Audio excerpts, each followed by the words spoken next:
Right, okay, if I just keep cracking on, then basically I think eventually everyone will come back and we'll take a seat. Look, do come and have a seat, fill from the front, and then that would be fantastic. Great. Okay, look, well, I hope you enjoyed those first couple of sessions. We talked, as I say, at the start around these 3 areas we're going to tackle. We tackled a bit earlier the challenges around digitizing products, which is a new area for building standards. But then we also just looked a very good romp through the challenges that the various asset organizations have got to digitize their assets and really kind of take their customers with them and take their supply chains with them. So really interesting challenges there. We're going to finish off this session. Well, we're going to finish off the session with a discussion around with the software providers to find out what on earth is going on in their world. And I will encourage you to have some questions ready. I've got loads of questions, but if you want to put some questions directly to the software vendors, then do have those ready. And I'll come out there with a roving mic and you can be as impertinent as you like, or as loving.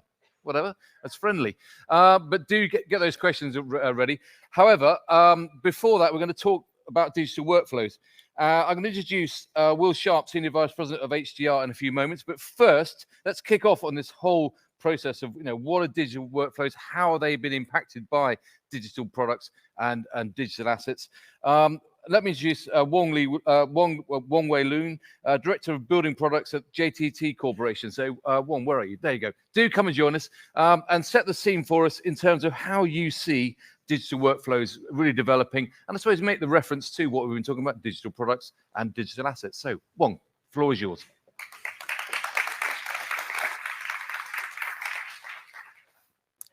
Good afternoon. Thank you for having me here. And I would like to thank everyone to give me this opportunity to come and share with you some of the digitalization efforts that JDC has undertaken over the last many years. It's been a long day, so I do apologize to lay this ugly mugshot on you. This a little bit about myself. Again, my name is Wei Loong. I come from a small country in Southeast Asia called Singapore. I'm currently the Group Director of Project Management in JDC. And so if anybody requires me to build anything that's above ground, on the ground, and below ground, or somewhere out into the sea, my team will be the one that is going to do it. My day-to-day job also requires me to look into developing strategies for digital transformation and construction sustainability for developmental projects. With the spare time that I have, I also run the operation of a underground hydrocarbon storage facility called the Jurong Rock Caverns. I work in this company called JTC Corporation. It is basically a Singapore government agency that reports to the Ministry of Trade and Industry.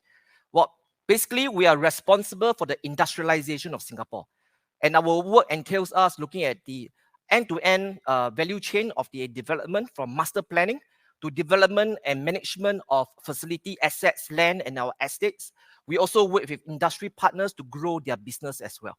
So today, our portfolio includes more than 8,400 hectares of land stock. We manage 7.6 million square meters of built-out spaces. And we also work with about 13,000 industry partners, both in Singapore and MNCs that are actually based in Singapore. So therein lies a lot of problem. This is actually quite similar to whatever that you guys have been speaking about this morning until now.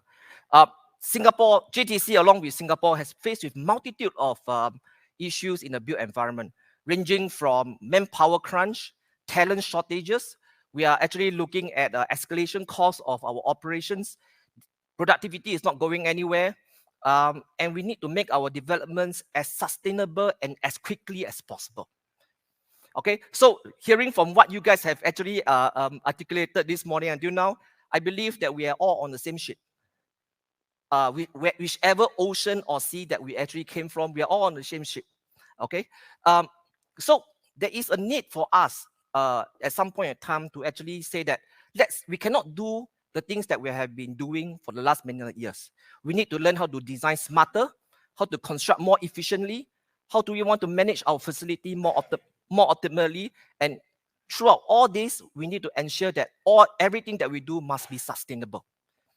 Okay.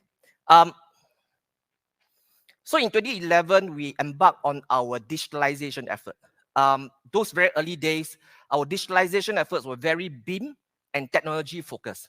In 2015, we decided to reset our digitalization effort and transform it towards a more data-driven approach. That said, we are not going to forsake BIM. BIM is very important, but we are not going to neglect the host of other information and data that is maybe equally important or more important than BIM. The question now is, how are we going to put everything together, put it into our workflow, and transform the way that we work? So when we started to look into our data information requirements, we have to look into the entire value chain of our development. We believe that data that starts from one point of the development must not be then recreated again. It must be flowed from one place of the development all the way to the other phase of the development. For example, data can be actually started in planning and design stage. That data can then be flowed to the construction stage and be passed on to the facility management. And we also look into whether those guys that are actually doing tenancy, lessees work, can actually use them to enhance the experience of our industrial partners in our facilities. And that will lead on to rejuvenation of the development, or maybe even to demolition. How can some of this information enables us to identify high value, high reusable materials, for example, for adaptive reuse eventually? And when we actually look into data, we then look into that data level point. We also realize that data actually comes from many different containers within the projects. And if you look at it further, we also know that what the data is all about, whom and when is it created and edited. We realize that if we can cover such information together, it can actually give us more insights on our projects. And we also believe that data is a common currency that drives various project activities amongst throughout our project lifecycle. To be honest with you, data is created with or without digitalization. But digitalization enables data to be better collected, streamlined, and democratized for anybody who needs it. So when we look into data as a container, a very big thing that we are talking about, obviously, is BIM. And BIM is actually a conglomeration of many tiny containers at the object level. But when we look into BIM, one of the things that we realize is that maybe 30 to 40% of the data are geometrical, 60 to 70% of the data are actually non-geometrical. And it is, in fact, the non-geometrical data that is actually used over the longer longevity of our development. So if you want to look at BIM as from the perspective of data, we cannot call it a 3D model. In fact, we should actually call it building information management, or what my other colleagues would actually say, better information management. So in JDC, we believe that BIM cannot be named as merely a 3D model because it's more important than just being a 3D model. And when we first develop our information requirements, we actually make a deliberate deviation from many standard understanding like level of details or level of information.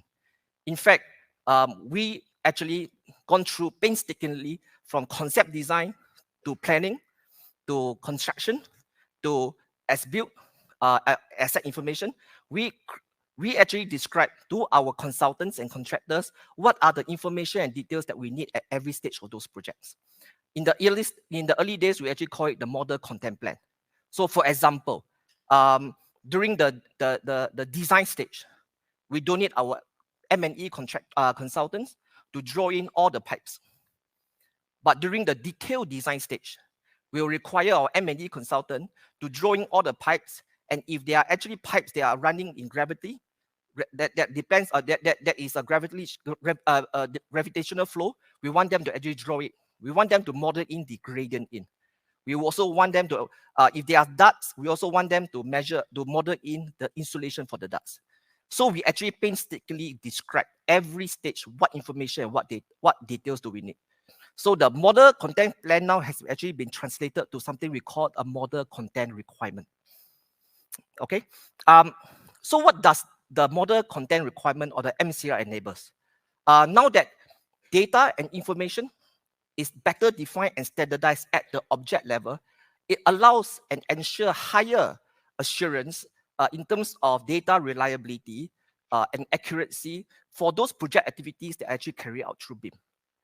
Going forward, we are also going to imbue embodied carbon information of the object within the MCR.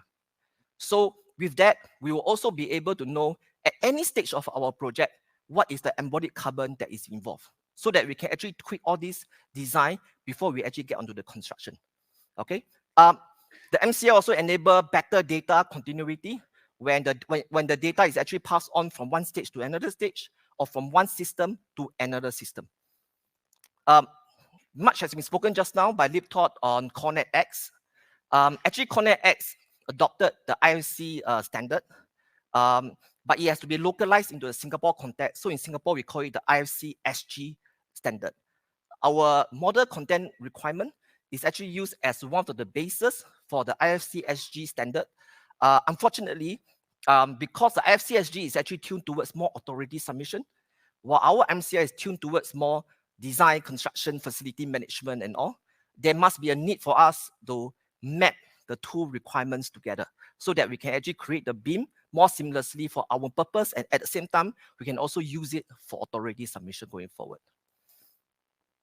Other than BIM, there are also data that exist within files, and these are typically for the project activities. We cannot ignore all this because all these are actually equally important as well. Okay, some of these things could be Microsoft, could be scheduling, it could be O&M manual, and O&M manual don't exist in maybe some, okay, O&M information may not fully exist in BIM. Okay, it can be safety information, it can be quality information. Okay, these data can actually exist in Microsoft Word, PowerPoint, Excel, and all this sort of thing. There are also data that exist in our digitalized processes. So these are some of the digitalized processes that we have actually designed to run our projects. It actually governs processes from design management to site management, all the way to contract management. And if you look at the SMM audit, this is something that we have done last time as well. It is actually to manage the safety distances for our projects during COVID. So once we have identified, standardized all the data, recognize where the data coming from, who is responsible for it, where we can actually find it, we have to sort out a way to actually put them all together. In 2018, we adopted and implemented our first CDE. At the point in time, it's called a Common Data Environment. We call that CDE Optimus.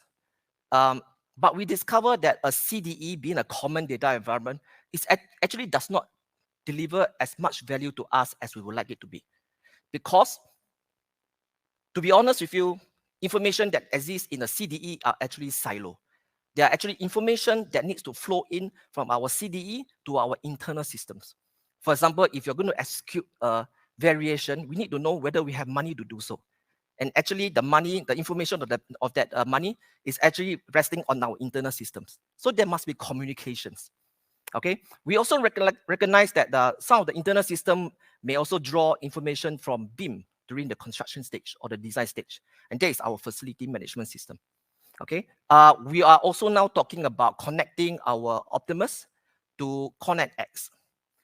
We are also connecting our Optimus to our contractors and consultant systems as well, because we cannot be so obnoxious to say that our system and our processes are the best.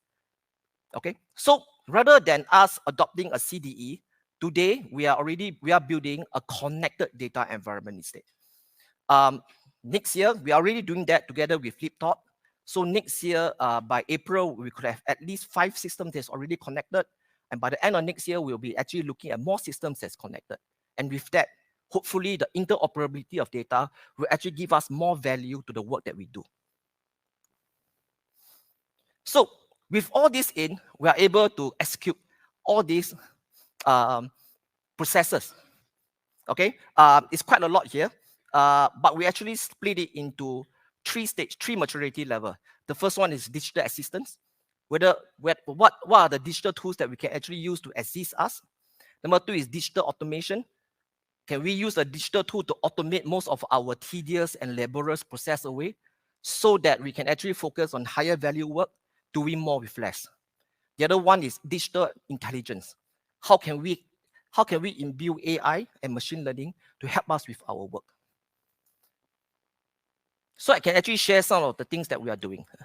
Okay, using BIM in the building development process. These are some of the examples that we do it. I think earlier today, Christian actually mentioned to BIM or not to BIM. Yes, we are actually BIMing it. Okay, we are actually BIMing it. So our design today is not. We insist that our consultants do not design using AutoCAD from day one. We insist as a contractual condition that they develop their design from BIM from day one. And when that is done, we will review and we will manage all the design issues. And then we will actually use that BIM model for tendering purposes. And this is also part of the contractual requirements for my consultants as well. And during after the construction, we will pass the whole model to our contractors for the construction. Then we will look into construction sequencing. After everything has been coordinated, we can actually use it to track fabrication, use it to track logistics, use it to track all the way up to the installation. So there are many things that we are actually doing. The other thing that we are doing, for example, this is an example that I need to say, is about how do we want to use data again and again. Reality capture is a very expensive endeavor. Today, we actually carry out as-built using LiDAR. The reason is very simple. I can't trust my as-built drawings. So I have to use LiDAR, create a point cloud model to generate my as-built condition. But since I already have the point cloud, I was actually telling my guys, can I then use that to do quality management? And in fact, today we are already doing that. For example, when we actually cast a slab, we will actually use the LiDAR. When we actually capture the model, capture it in the point cloud, we are able to then run it into in a software called Rhythm, and we'll be able to see what is the gradient of that slab. So we can actually rectify that slab while it is still wet.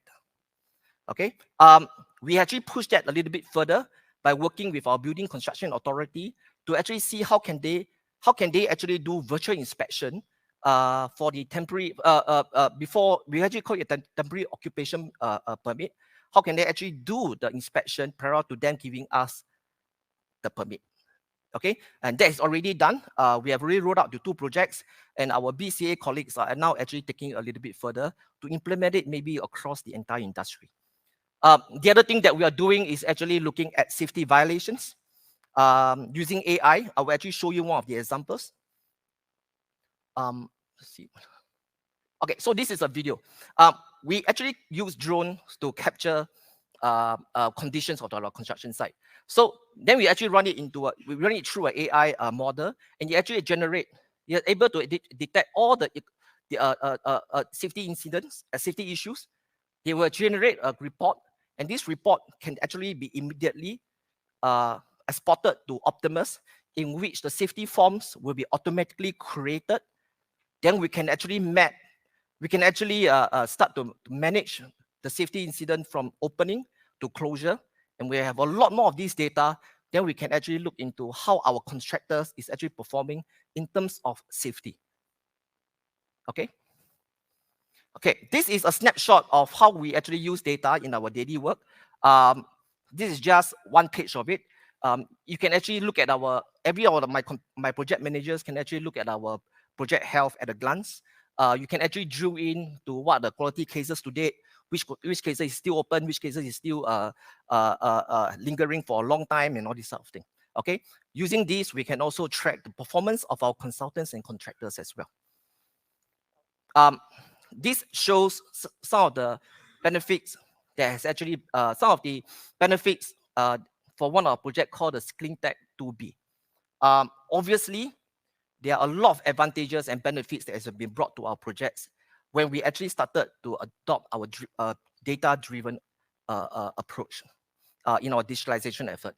But going forward, as data is actually more transparent, as data is actually getting more democratized, we are now thinking about how can we actually transform further. What are the other things that we are doing? For example, project management can actually be something that is very reactive.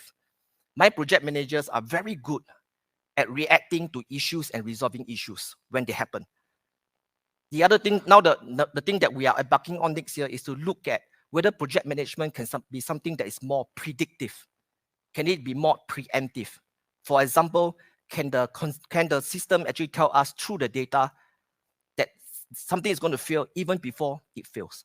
So this requires a lot of machine learning, a lot of AI. Sounds interesting. We do not know how to do it, but we're going to start doing it next year. Okay. So thank you for the patience to listen to me. If you want to connect up, please contact me over an email or over LinkedIn. So thank you very much. Thank you very much. Well, and before you disappear off, just one question. I was quite interested in what your approach is doing to your supply chain. I mean, you insist that designs, for instance, are developed from day one in BIM. Yes. You know, what has it done to your supply chain? Have you seen some of the smaller players drop away, and you're left with a smaller rump of really digitally aware people, or are you bringing more people in? Are you upskilling everybody? I get a lot of complaints from my consultants. I see an opposite effect. I see that the smaller consultants, the smaller architects and engineers, after they go through that design using BIM from day one, they're actually adopting BIM more than the bigger ones, to be honest. Because the smaller ones, they realize that when they do so, they can actually save manpower. They can actually save times in terms of the project delivery. Mm-hmm. And they can and if these two can actually be done, they can actually improve their business quite a fair bit. I do see going forward that there will be some consultants that will be dropping out because they just refuse to adopt to the new way of working. Right. Yes. So they take themselves out of the market as far as you're concerned? Eventually, yes, they take themselves out of the market. And when Connect X drops in end of the year or early next year, they will not be able to conduct the business anymore. Right. That is the truth about digitalization. No, well, I suppose there you go. I mean, if you're gonna change the market, you've got to try and bring everybody with you. But if they don't want to come, then yes. Well, thank you very much for sharing. I say Singapore certainly is on the map when people turn to who's doing this best. So thanks for sharing your experience. Many thanks, Léon. Right, I'll set a second a bit of examples about what's happening with digital workflows. So let me turn to Will Sharp. Will, welcome, Senior Vice President at Global Engineering Construction Consultant, contractor, whatever, HDR. Many people doing many things all around the world. So Will, how are you approaching this whole area of digital workflows? Will. Okay, thank you. I've been asked today to give you an update on how the U.S. transportation industry is accelerating toward digital delivery. A little bit of background with me. I'm a professional engineer. I've been doing this 36 years, worked on a lot of projects, and I've really, about the last 5 years, had a lot of great opportunity to be involved with many of the groups in the U.S., with AASHTO, with some of the contractor groups, some of the consultant groups. So it's been great to see the transformation there in the U.S. So I want to start first with the vision in the U.S. And this has some similarities to what Wei talked about too. We're really looking at leveraging these digital workflows throughout the project life cycle, from design to construction and fabrication and into asset management. And you can see the graph on the bottom. That's the current process. I've done a lot of great 3D designs. And what do? We convert those designs to 2D PDF plans. The contractor takes our plans, they make their own 3D model. That model's not carried forward into asset management. So we're really trying to get to the point where we're building the information across the life cycle of our projects.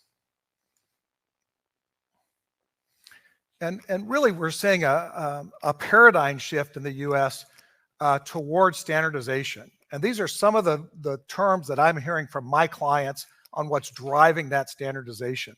But of all these terms that are up here, the biggest one that I think, the most important one, is collaboration. It's really collaborating with all the stakeholders across that entire project life cycle, having those reliable data exchanges with accessibility to the folks that need that. But yeah, these are some of the terms we see, but a lot of movement with our states, and this is what's driving that standardization. Another area I draw a tight parallel to open data standards is artificial intelligence. And of course, we've heard a lot about artificial intelligence earlier today.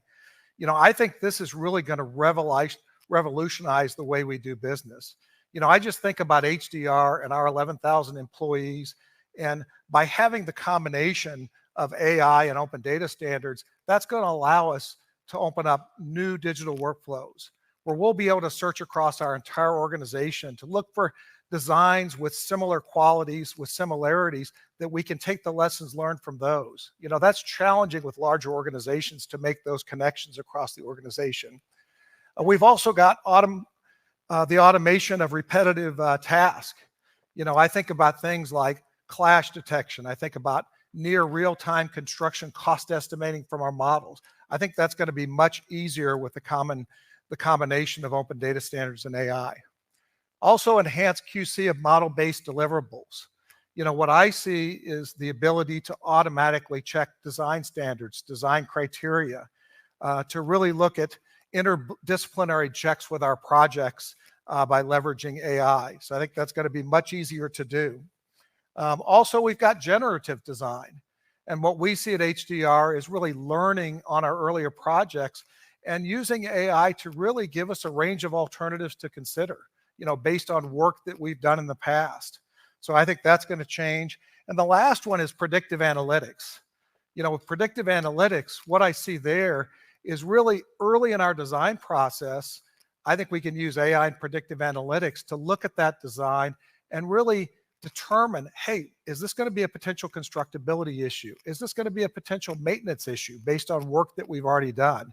And really flagging those early in the process so we can adjust our designs. So I really draw this tight parallel to AI and open data standards.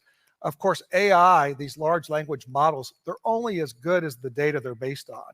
So having high quality, structured, robust open data standards, I think, is critical to really fully leveraging AI. So some ongoing US national efforts. There's been a lot of activity in the US.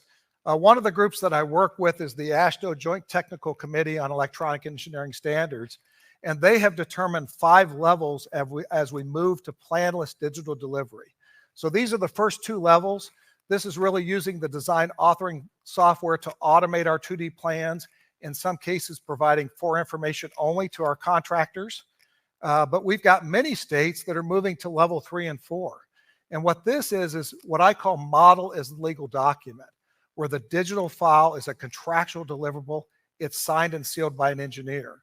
So level 3, the digital file takes contractual precedence over the plans. Level 4, there are no plans. There's just the digital deliverable. And then the last level we have is level 5, where we've moved all the way through to digital as-built as well. And why AASHTO developed this, it really was to help the state DOTs understand where they're at and how to get to the next level. So this is a map that we keep updated at HDR on where are all the states with these different levels. You know, the leaders in the US right now, in my opinion, is Utah and Pennsylvania. You know, they're actually piloting projects, planless delivery, both roadway and bridge projects. There's also a number of states that are at level 3. That's model as legal document and plans for information only. The green states are doing that for both bridge and roadway. The yellow states for roadway only, using automated machine guidance, model as legal document. And then the blue states actually have in their strategic plan to move to model as legal document. And I can tell you this, every year, it seems like every few months, colors change on this graph. So we're definitely seeing a big shift in the US toward digital delivery and model as legal document. I'm also fortunate to work with many of the groups that are helping drive this change in the US. One of those is AASHTO, or basically the state DOTs. There's several key groups to keep in mind here. There's the Joint Technical Committee on Electronic Engineering Standards. This is a group of states that are really driving innovation with the highways and roads design. There's also the JSTAN Committee. The purpose of this committee is really to help AASHTO implement open data standards throughout their organization, through planning, through design, through construction, and through asset management. And the last one there is the transportation pooled funds. So those are large efforts that are going on. These pooled funds are the ones that I've worked on are 5-year efforts. They're funded by a number of state DOTs and Federal Highway Administration. It really allows you to take on national type items. One of those is the BIM for Bridges and Structures Pooled Fund that involves 24 separate state DOTs. And the whole goal of that pooled fund is to develop open data standards to take bridges from design to construction. So in developing those national standards. We also have a large BIM for Infrastructure pooled fund that just started in the US. So Federal Highway Administration is also very active in this area through their Everyday Counts program for digital as-built, through their BIM strategic roadmap was developed for the US. They also did a global scan on highway BIM that I'm sure they probably talked to many of you in this room. And the last one they're working on is the Advanced Digital Construction Management Systems Grant Program. And this one I'm really excited about. This has got $100 million of budget over 4 years, and only the state DOTs can apply for this grant money. And I really think that's going to drive innovation in the US. And we were fortunate to be involved with many of these grant applications. They just went in at the end of last month. And several of these involve Open BIM and really pushing Open BIM to the next level in the US. So I'll be very interested where those go. So there's also a number of industry organizations as well. The Highway Engineering Exchange Program, which is a group of the state DOTs really focused on automation of highways and roads. The Transportation Research Board, which is our main research funding, as well as buildingSMART USA. All three of these groups combined to put on a national webinar series. We've done 7 3-hour webinars. We've had great participation with those. And there are recordings of those. If you want to know what's going on in the US, watch those webinar series. That'll give you a very good idea, typically directly from the state DOTs. We also had an activity called a TRB workshop that we had back in January that really looked at leveraging transportation data across the life cycle. So in that workshop, we had contractors, we had asset management folks, we had design folks, really all working together on how we can tie things together. We also had something called an Open BIM workshop at an event called BIM Week back in March in Washington, D.C. So this was attended by many of the DOTs, and we really saw this as an opportunity to get the state DOTs more engaged with buildingSMART. So we actually flew Jim Plume to Washington, D.C. He went over the infra-domain roadmap and actually got U.S. input on that roadmap. So that was a very interesting meeting we had. And then 2 others here. Last month, we had a buildingSMART USA Transportation Summit where we pulled together FHWA, many of the state DOTs, and many of the engineering companies that are working on Open BIM, and really looked at different use cases the engineering companies are using with Open BIM. And then the last one on here is the HEAP conference. The Highway Engineering Exchange Program holds an annual conference once a year. Ian Howell and I met with the organizers of this conference, and we convinced them to do an Open BIM track at this conference, which I think is a great progress in the US to have that focus on Open BIM. That'll be a multi-day track. We also need to keep in mind the engineers and the contractors. One of the groups I work with is the American Council of Engineering Companies in the US, and that's a group that's been very active on really determining what is it going to take for engineers to sign and seal these 3D deliverables. What are the concerns and how do we mitigate those concerns? So there's been good discussion with ACEC and AASHTO on that topic, and even some coordination with ACEC and buildingSMART. We've also got the big contractor organizations, AGC and ARPTA. I have talked with AGC at the national level about where do they stand on things like model as legal document and open data standards. They have formed a digital means and methods group that's looking at that. And then I've also worked very closely with ARPTA, the American Road and Transportation Builders Association. This is another large contractors organization that's been great to work with. They've actually come out with a digital construction policy statement saying, we understand the importance of model as legal document. We understand the importance of open data standards. This is where we see digital construction going. So it's great to see that synergy with efforts in the US. There's also a lot of activity at the state level. Many of the states are developing digital delivery plans for their individual states. So the ones in green have got a plan that's been developed. The ones in blue are developing their plan. You know, HDR has been fortunate enough to help with many of these states. And these are very interesting projects. These state DOTs are looking at digital delivery holistically across their whole organization. You know, this is just not design to construction. This is really looking at planning, design, construction, asset management, really how digital workflows can add efficiencies across their entire organizations. So there's a lot of movement there. Again, I think you'll see more states highlighted in the years to come. It's also critically important with the technology providers. You know, they play a critical role in this. One of the projects HDR is leading is the BIM for Bridges and Structures project. And Jeff Olette is working with us on this project. He's been working with the technology providers for 4 years on what will it take for you guys to really, one, incorporate IFC 4.3, but also fully support the standards that are being developed by AASHTO. So we have had great success with this group. I know a number of these technology providers actually signed a letter of commitment to support those standards in their software. And now we're at the stage of unit testing and getting those standards implemented in the software.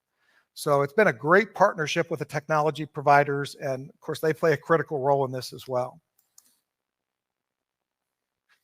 When I think about the US as a whole, I've seen tremendous progress with open data standards, especially in the last 6 years. You know, back in 2017 is when they started that 5-year BIM for Bridges and Structures pooled fund study that I think was foundational.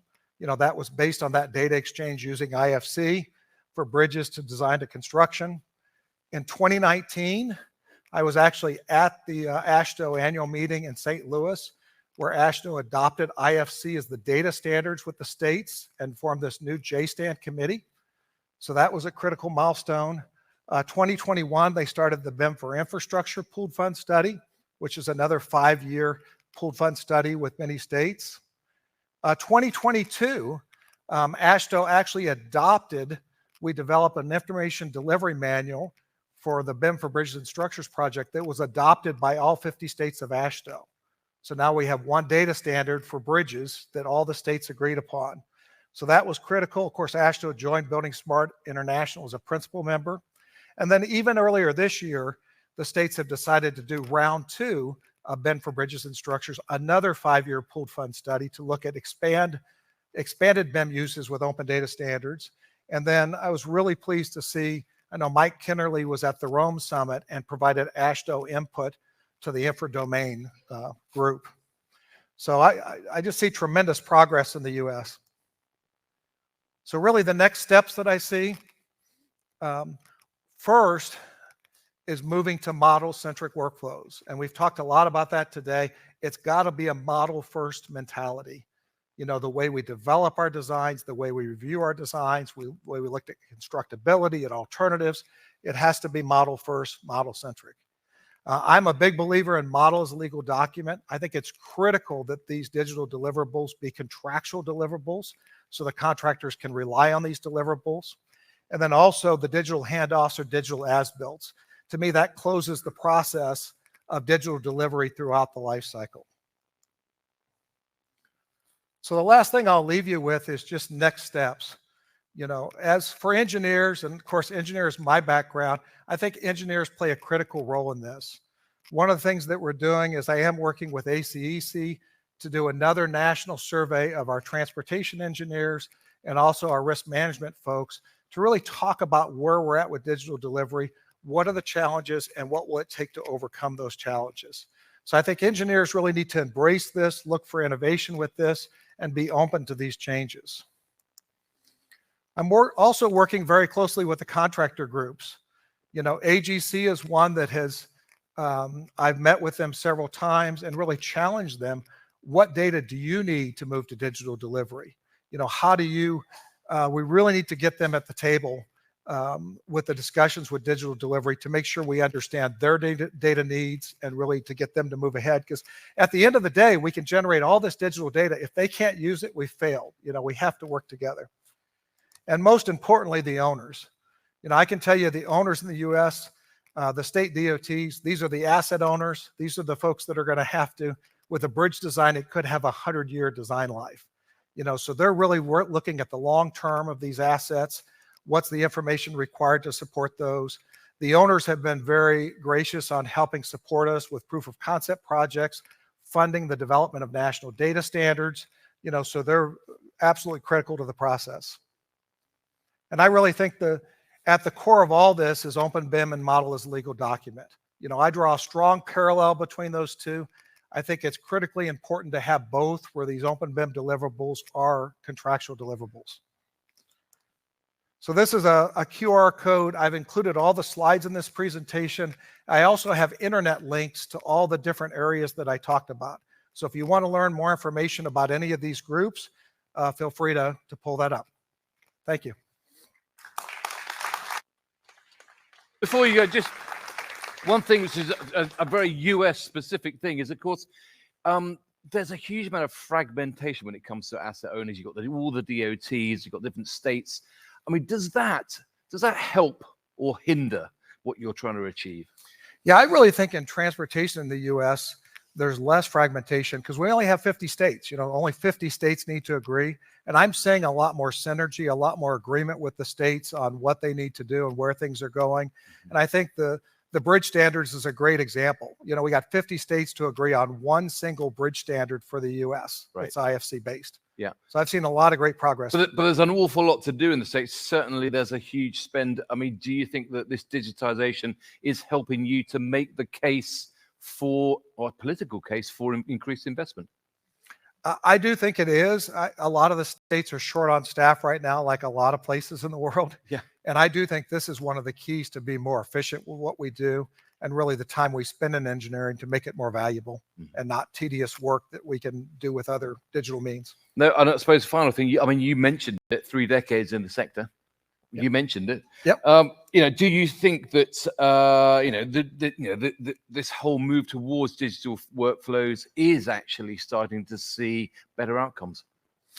I absolutely do. I mean, I've been after open data standards in this industry for at least 25 years. I was involved with some of the early work that developed the XML exchange that many of the states use.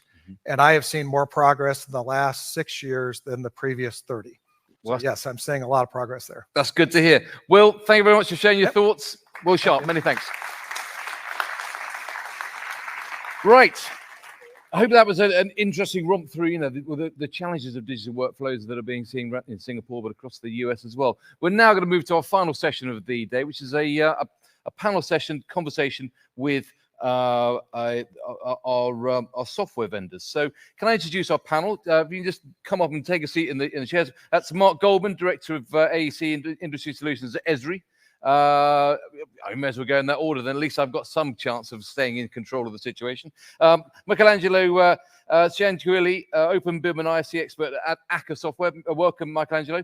Andrew Gamblen, AEC specialist at Dalux. Andrew, welcome. Rupert Hanna, Chief Implementation Officer at StreamBIM. Welcome, Rupert.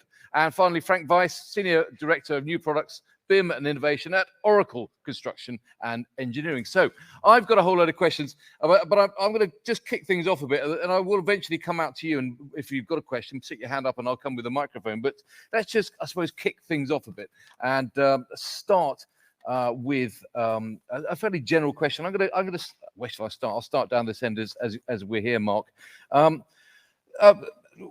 I mean, from what we've heard about workflows there, and what we've heard about, what the workflows of the clients are doing a little bit earlier on, what do you think, Marc, the software community can do to better enhance, the work that's going on within the asset owners? Well, that's an easy question. What can we do? Yeah. I think that we need to serve as storytellers, evangelists, ambassadors of this effort. We have so much to gain as software vendors, perhaps today more so than ever, by being interoperable, encouraging data exchanges across our platforms. So, in addition to all the technical work that has to take place by our software engineers and developers behind the scenes, all of us here and the companies that we're with, I think every one of us have to be carrying the torch of how important this is for our industry. And sometimes that's framed in the context of being competitive and staying viable. And sometimes it's told from the perspective of building sustainable infrastructure that is so important today, more so perhaps than ever. And it's a story that resonates today more so than ever. And Andrew, from what you heard from Loong, what you heard from Will, and what you heard from the asset owners, do you think that you could do more to help actually build their digital workflows? There's definitely an element that we as software providers have to listen to our end users, our clients, to make sure they're getting what they need. And there's a term that I heard a while ago called co-opetition. So it's understanding that in certain areas you're going to be competing with people, and in other areas you're not going to be competing.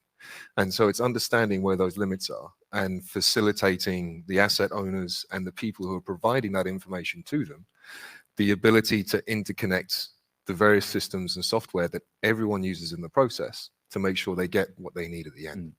Because Michelangelo, you are all hopefully trying to push the industry higher up to compete at a higher level. I mean, is that hard for you as a software vendor to do?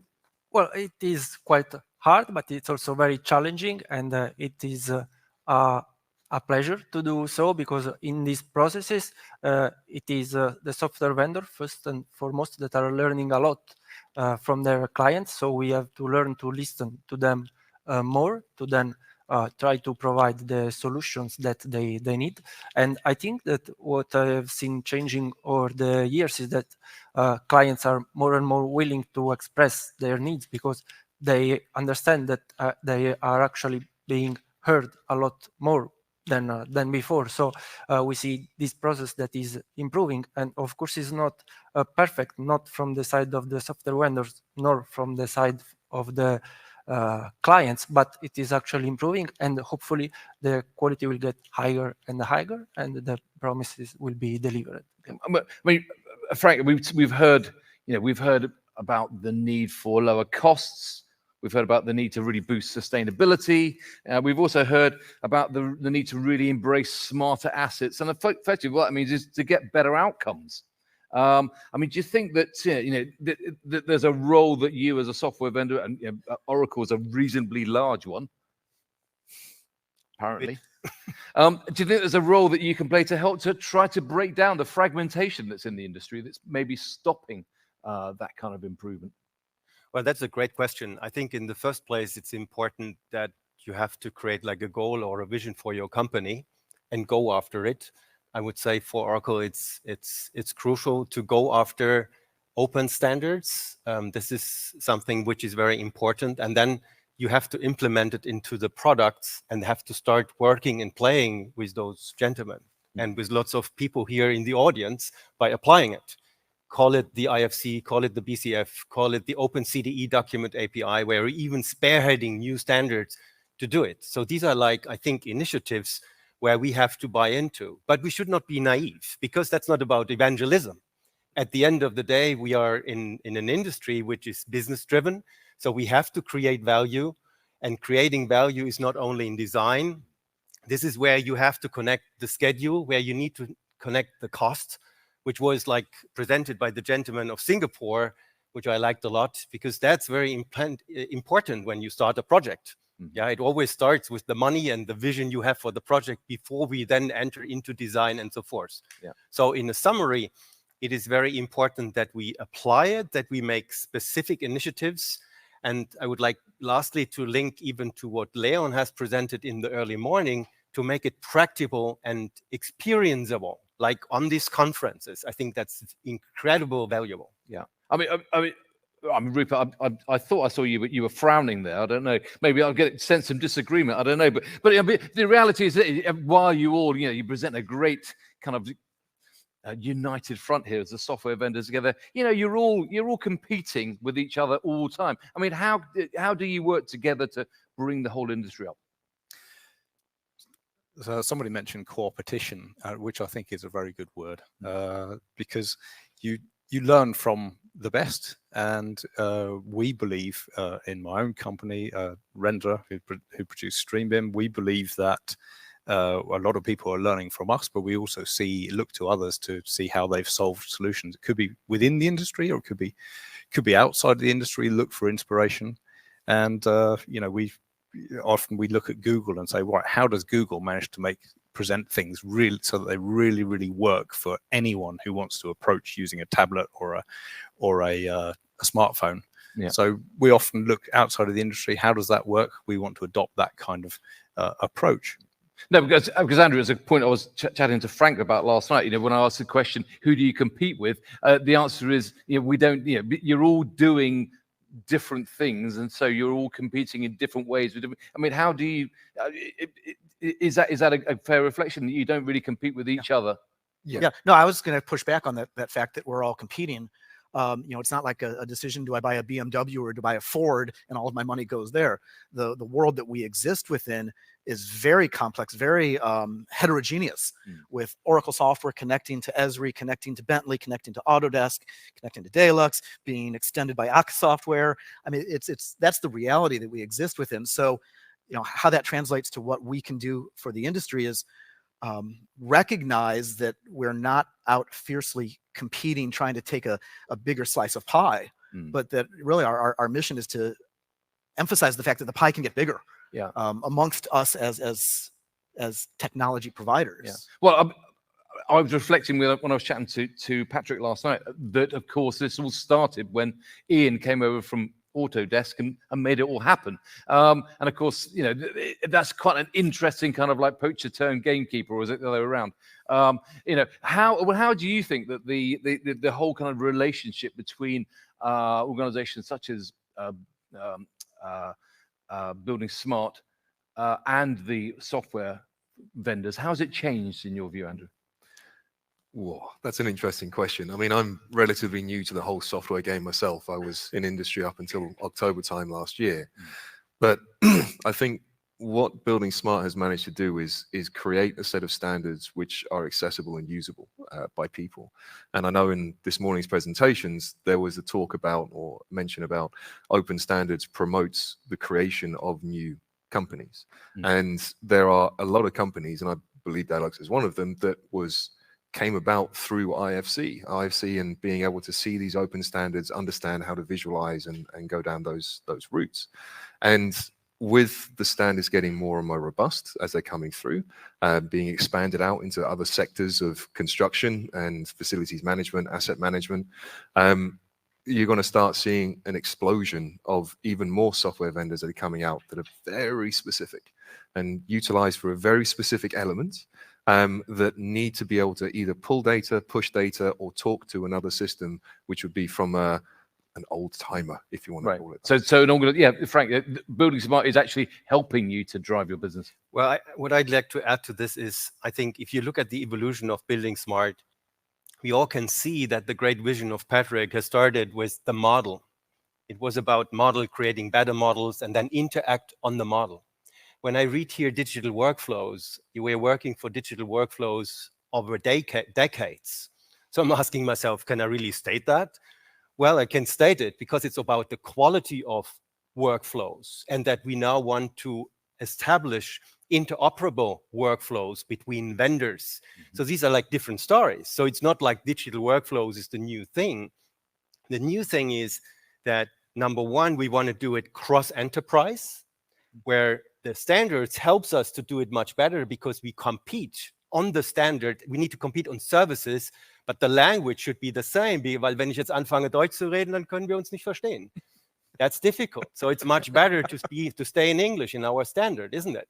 So this is important, number one. But if I look to my colleague, to Marc from Esri, it's very important that the world is specialized, which means in the beginning, there was no Esri at the buildingSMART conference. Correct me if I'm wrong. 5 years, less. Yeah, 5 years. Now it's so obvious that GIS information plays such an important part because where does the model sit? It has to sit somewhere. Yeah. So that's so important. So that's why we need common data environments where we all meet, but we need specialized systems like a spoke and hub model, how things are interconnect to each other.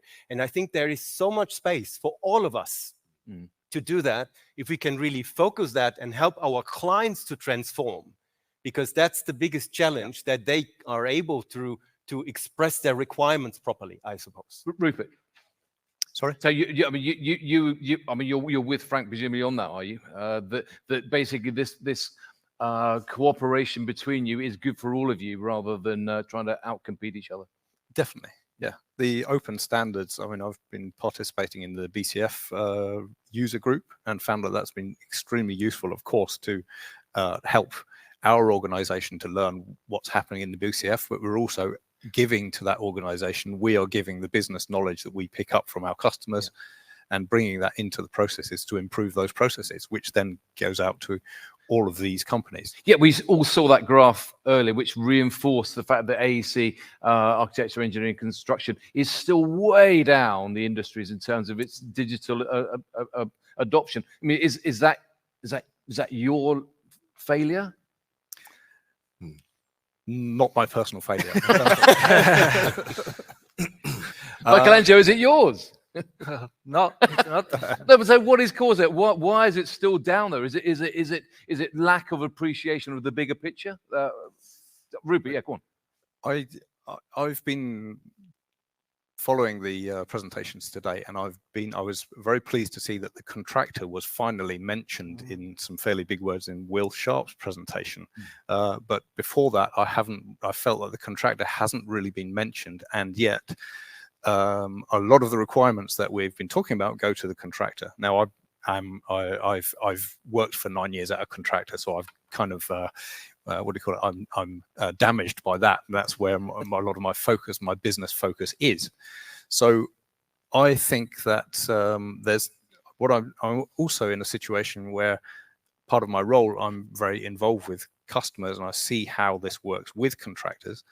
I often see that they are missing, despite having some fantastic data requirements coming from the owners, the contractors are missing something to be able to really make their digital workflows work. Yeah.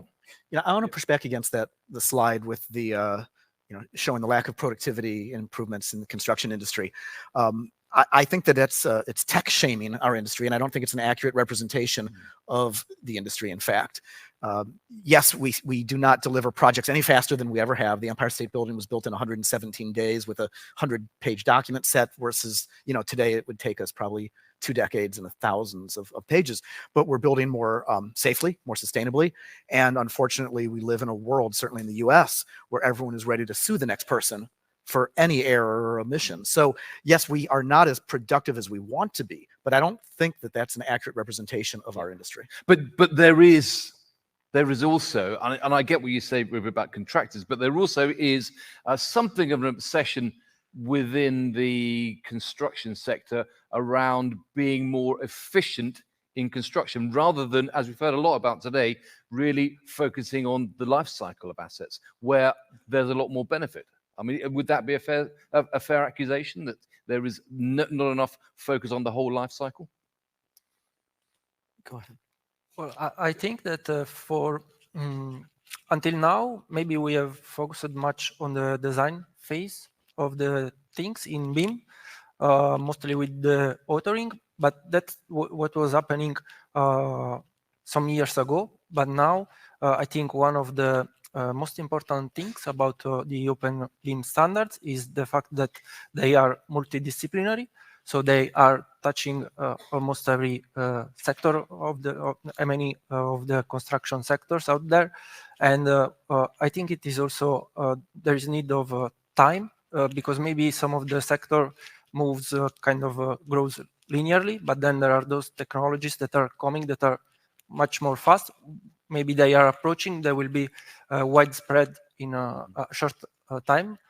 So while if we look back, it seems that they are kind of slow adoption, there will be a point in time when they will be widespread, and then we will look back and we'll say, okay, how we have done this without such kind of technologies so far. So I think it's also a matter of time. But yeah, because ultimately, infrastructure, buildings or roads or roads, they last centuries, not decades. I mean, Frank, what would you say? Is there an over obsession with efficiency, performance, or efficiency rather than actually overall performance over the life cycle?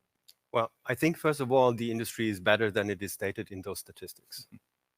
And you've got facts and data. So this to is prove like that. these statistics are repeated to death, and we see them on any conference. And I think lots of these colleagues here around the floor and out there doing much better, but we do not really know exactly. But it's good to state a problem statement, first place. Second, life cycle management is only relevant for 50% of all projects. Why is that the case? Because a lot of people, they invest, and at the end of the day, they want to make a share.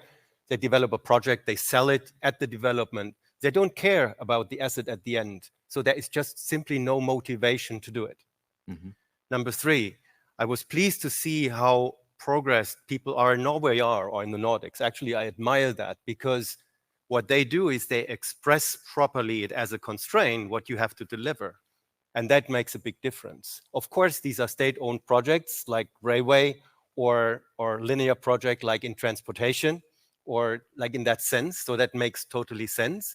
But that should not limit the value out of it, because all of this clarifies the whole chain down there. And then the job for anyone in that, a contractor, a designer, an architect, or any specialist, is so much simpler to comply with it, because they just have to get the proper education and the proper tools to get the job done. But the clarity sits then with the client. So I think the contractual part and the clarity of this is the key, is the major key of all improvements and make things better. And we see that last word in all other industries, like in automotive and in others, where things of this have been applied and contractually binded with all of the parties in the supply chain. So that is answering this question around, I think the way it was phrased is, focus on identifying what the problem is you're trying to solve. Yes. And is that missing then? Well, it is different, because the problem for an investor who looks after life cycle management is a different one compared to someone who just develops a project and needs to sell it after phase A. Because I want to get the best outcome out of it. So where do I spend my money? Potentially not in BIM. I will invest that in marketing, because then I get much more of it, right? So this is why we have to face on this, where the motivation lies of the different players. And then we have a more differentiated discussion, I suppose. But I mean, Andrew, one of the criticisms that is sometimes, not by me, obviously, but sometimes leveled at the software vendors is that they do drive an industry down towards lots and lots of really good solutions which don't really identify or solve the overarching problem that clients have. I would disagree with that. In all honesty, I think software's been developed for a reason. There's always one particular core starting point from which software has been developed. I'm sure there's thousands of mini CDEs that exist out there in the world that have been created because an organization needs to have some way of containing the software, containing their information, and they've looked at other places in the market, they can't find it, they create something. I've been involved in companies where they've done exactly that on a contractor's side. I think the difficulty comes in that, as you were saying just then, you have these different stakeholders that are involved in the process that all have different requirements, that all have different needs in terms of the amount of information, the different processes. My experience with the funding side of things is that typically it's two different budgets. So it's two pots. You have a pot for the CapEx to construct it. You have a pot to maintain it. You keep them separate. You never cross them together. And the reason why people push to get a building across the line through planning is because of the funding limit they have from the bank. So they have a deadline that's coming up. You have to get a project moving at that point. So the trick, and I think this is where the open standards come into play and why we're sitting here as a group of software vendors, is that the recognition of that old mentality of being siloed. You must come into our ecosystem. You must stay within our ecosystem. You cannot go elsewhere. It doesn't work. Every other industry has noticed this. Construction's the last white whale, it's the last one to get some money out there. So the only way that it can really be achieved is by opening it up and using the open standards, developing these buildingSMART standards that come out there so that more players can come in. There's more disruption, which means that people have to speak to each other and work better together. So I think, It may have seemed like that in the past, but definitely, you know, as was said before, the last 6 years, I've seen a seismic shift in terms of the adoption of technology, software, processes, and a lot of it comes down to end user usability. Okay, Mark, there was a phrase that was used. I think it was Loong was using it. It said, "Digitization doesn't create data, but it's an enabler for the collection and better use of data." I mean, do you recognise that whole kind of movement towards focus on data? Oh, certainly. Yeah. No. And what's the implications for you as Well, an organisation? huge implications for Esri and GIS technology in general, which has always been data centric as opposed to file based. So the move towards data at the center of the universe, the ability to tap into it, connect data from various sources, not necessarily in a common data environment, but a connected data environment, which that term was used earlier. You stole a little bit of my thunder there, because that's a term that we embrace very much so. So big implications on Esri's world and the world of GIS. And I don't know which came first, the chicken or the egg, whether it was GIS being ready to serve the AEC industry seeking GIS as a solution, or the move towards data instead of files. But we're in a strong growth place, and our capabilities serve the industry. Because that was my next question is who should be leading it? Is it down to the asset owners who should be telling you what they need, or should you be going to them more often to say yes and yes, yes and yes? I think you follow the money. The owner is the one who's going to have to push the industry forward, but they're not going to do it if they're not informed. So the burden then is on those who see a commercial interest in pushing the industry. So it's very much a push and pull between owners and then service providers, technology providers like us. Rupert, what would you say? I think there's and then Frank, you've got design build contracts and you have design bid build contracts, and they have a slightly different profile, of course, because then in the design build contract, then you have the contractor who's actually very interested in making sure that the asset is described in a way that has the end product in mind. Whereas the design bid build is the situation where you often see the sawtooth problem, where you lose data at the end of a phase and you need to rebuild that data. I think I'd like to quote a customer who presented to us the other day a slogan which might be interesting for some of you guys here in the room, which was manage data, not documents. And I think that because what Leon presented from JTC was, it's very interesting. You could do a lot of these data processes on paper if you wanted to. It would probably be a lot more exhaustive process because you've got to somehow distribute it. But now we're capable of distributing that data, capturing that data and distributing it in much more efficient ways. And using interoperability, hopefully, between various of these software platforms. Yeah, but I suppose the challenge that you have is that a lot of asset organizations are very, very used to managing documents. And so you coming along and telling them to do something different isn't necessarily going to cut it. Yeah, but that's part of the role. It's part of the role of being a software vendor, is that you have to challenge some of your customers and potential customers every now and then to say, hold on, we could do this differently. We have a way of doing it differently. You could get on board. It's a balance. It's a conversation. And in some cases, it's really, really joyful part of the job, because you can actually get a customer to do something different and new. And it's a strong relationship when that kind of thing happens. It's and in some cases, it's not joyful. Yeah. We have names? Frank. Well, if I got your question properly, you were saying who is really the driver of this change? Yeah. And my answer is clearly it's the people who are owning the projects. Why is that the case? Look at the world. The world is really out of balance. And I'm not talking about the 24th of February. Yeah, we had COVID, we had all of this. As a fact, we all suffer on labor shortage. We have the challenge with this labor shortage to have, what do we do with the productivity? It's always the principle is valid. Technology enables business. Yeah, look at just the low-cost airlines, how they operate compared to the established ones, which is a document, or look at the data. Yeah, these things are changing.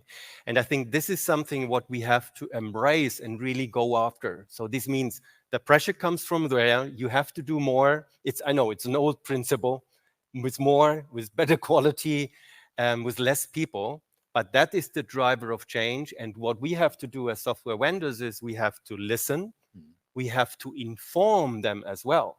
We have to inform them about capabilities, and we also have to share what has happened already today. And I think in the next couple of days to showcase projects which did something already very good and where some challenges also have occurred, to learn from the best and also to prevent some challenges. And that's but just to push back on that, where you say, yes, I get what you say about we need to do more for less, but the bigger prize that is around getting better outcomes, isn't it? Which is a harder prize to sell. Well, the question is but the outcome is better. Again, I'm coming back to this low-cost airliner. Yeah, I came with Norwegian. I went to Terminal 2 in Berlin. It was a complete smooth experience.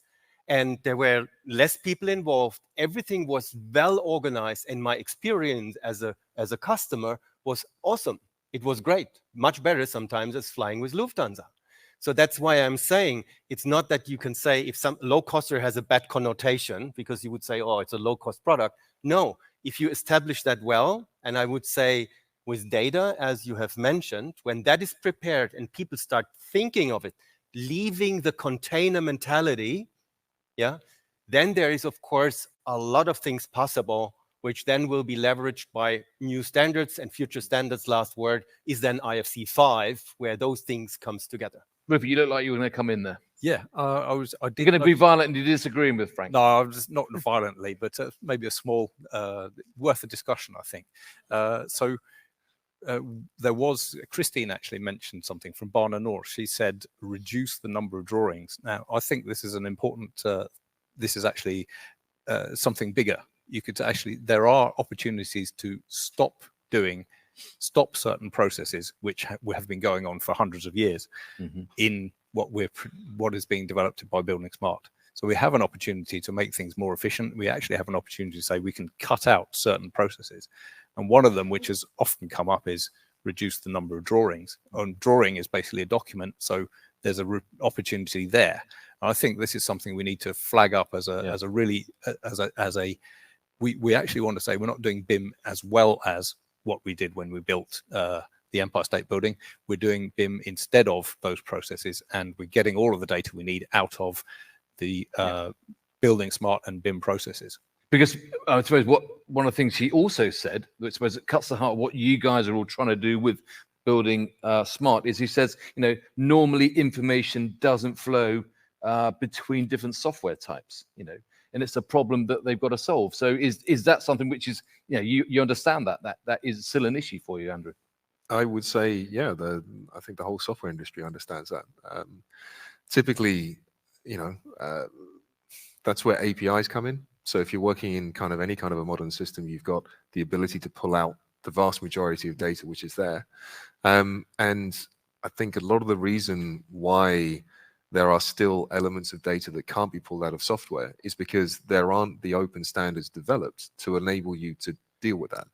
To create a standard, to create the ability for the industry to use something takes years. It's not a 5-minute process, which means that if you have a client or a customer that's saying to you, hey, we want to be able to do this within your system ASAP, well, you follow the client's wishes. So you develop something that works there, and then you pray that there might be something there eventually, or help getting involved with the standards and talking to buildingSMART and saying, hey guys, we're having all these requests coming through. We need to figure out a way to deal with this information in an open way so that people can get it out and utilize it later. Yeah. Michelangelo, you recognize what Christine was saying? Yeah, absolutely. And I think, of course, that in this data-centric approach, the open data, of course, is the only way to go.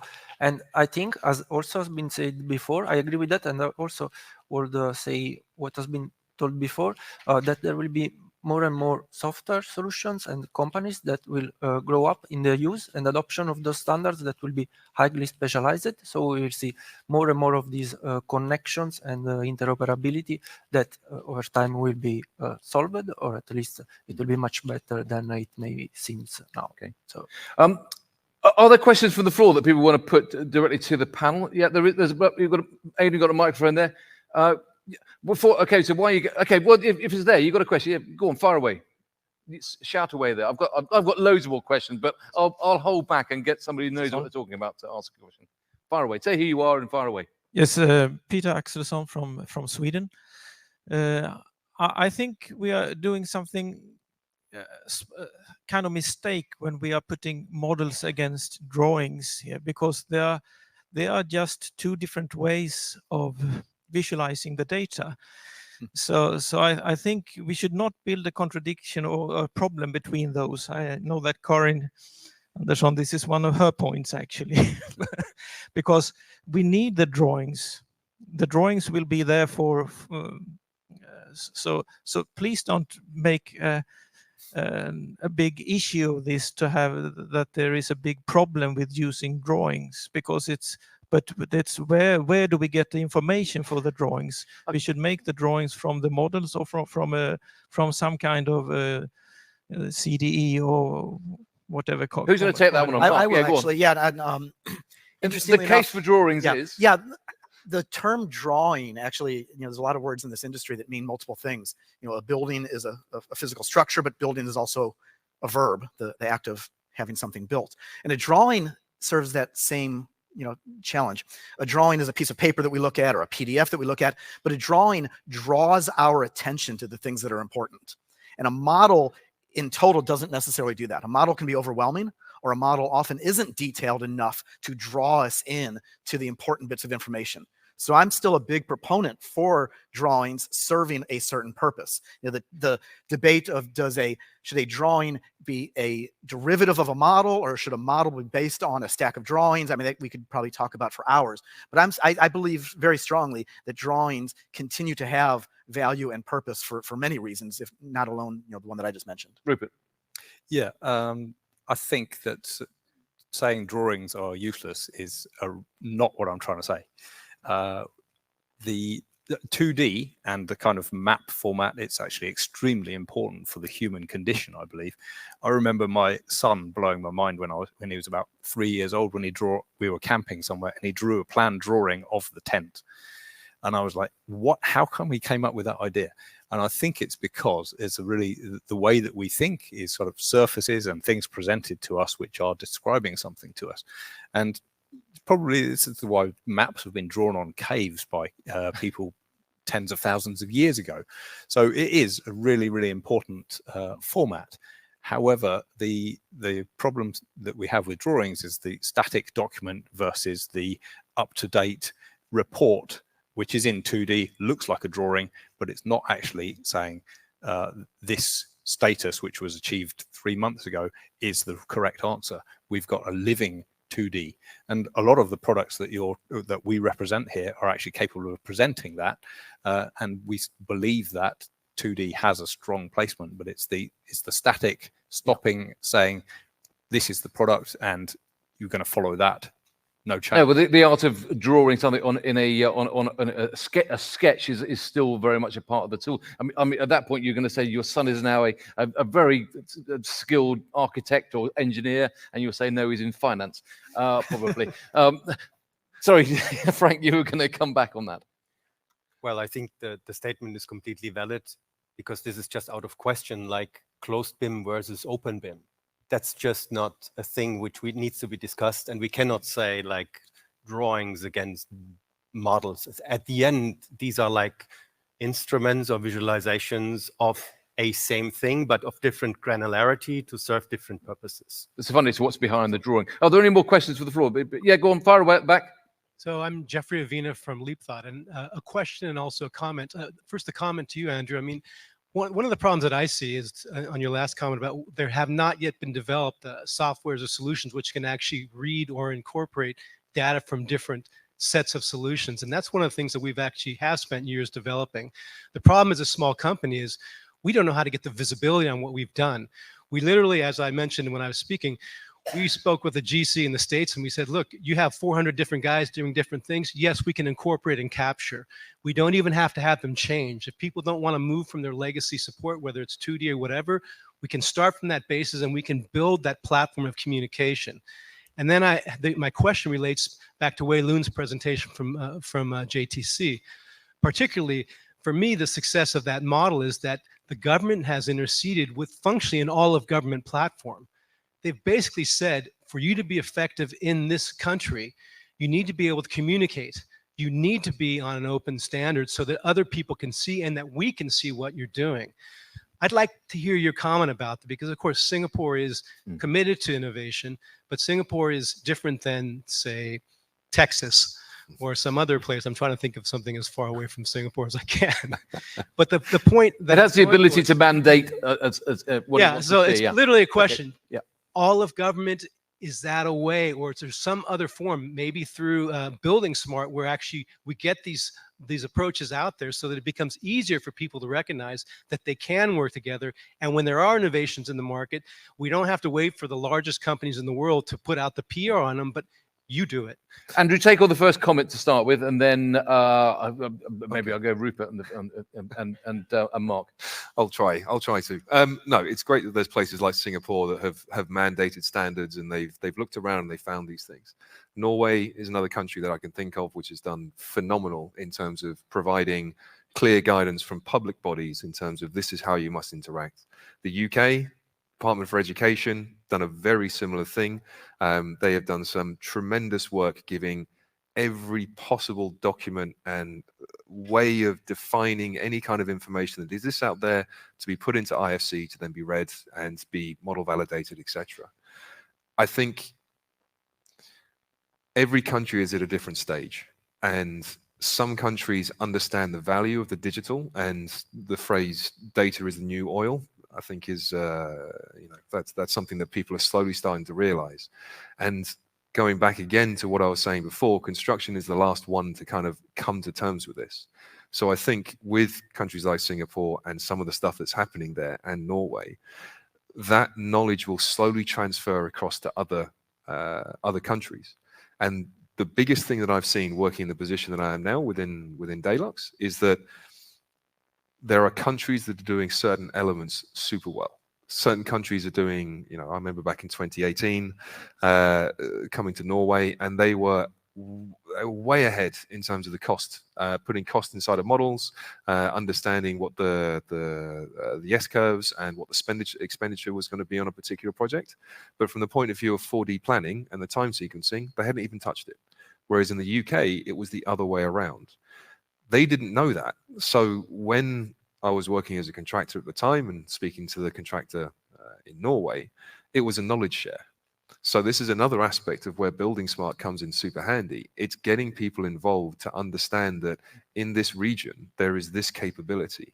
And that's where I think global software vendors play a huge role. It's connecting people across borders to be able to say, hey, just so you're aware, this country has solved an issue that you are looking at by using the system in this way. And they're still using the open data formats and the open data sources. Does that answer your question? Any other Rupert, damn good bit of mandating, but we need a bit more of that. Yeah, I mean, it's had its effect in Norway. But interestingly, what Andrew's saying is that some, not all of the things that were mandated actually have been delivered on. There are certain things caught the imagination or caught that actually worked. Other things haven't necessarily worked so well. There was an example of 4D just there. And I think that the value of knowledge sharing is actually really is really important to underline that. Capturing those experiences, actually saying, yeah, 4D was really important in the UK, but it wasn't important other places for some reason. Understanding that and not trying to force the same mandate across everything or across every country, because they're slightly different shapes and sizes. It's like everybody wearing the same size t-shirt. It's not quite going to work. Okay, right. Yeah, go on. There's another question in the back there. Go on, fire away. Hello. I can't just see where you are. Where are you? Here. Oh, go on, stand up. There you go. Here's everyone far away. My name is Stefan Jensen. I'm from Standards Norway. My question is completely different. I was just wondering, there's been a lot of talk today about artificial intelligence, and I was just wondering where are you now and what are your plans? Well, it's very, very good that you've asked that, because that's the next question I was going to come to. So there you go. Where are you? Where are you with artificial intelligence? What is it doing? How is it going to change this whole sector? Yeah, I've done actually a couple presentations on AI and AEC. I think that it's a couple things I could maybe reference. AI is not going to replace you, but someone who has mastered the use of AI is going to replace you in your job. I'm just to boil it simply. I think that it's an enabler. Is anyone disappointed about that? No, Carol. Yeah. No, I think that the fear of AI changing the AEC industry, replacing architects. You could look at the same fear when BIM became standard. It was going to replace design and everything was just going to be a boxy product, which has hardly been the case in architecture. And you can go back a few years before that CAD is going to replace architecture and everything is just going to be, hard line drafted. So I think it's another technology that makes us do our job better. Okay, but can I share what you said? I mean, the phrase I think earlier was it was going to free people up to be more creative. Well, I would love to say much about this because actually we are experimenting with some of the technologies of the applications of AI. Actually, I could tell you a bit more about it because we wanted actually to present some of our experiments and prototypes during this summit, but it was very close to this date, so we postponed this to the next. I would say that personally, because I'm first and foremost a software engineer and computer scientist, these are some of the most interesting projects that I'm working with, and they are plenty of fun. I think that yes, they will be disruptive in many ways, but no, they will not replace the creativity of the end users. Quite the opposite. At least in the next years, they will be enhancing their not only productivity, but also their creativity.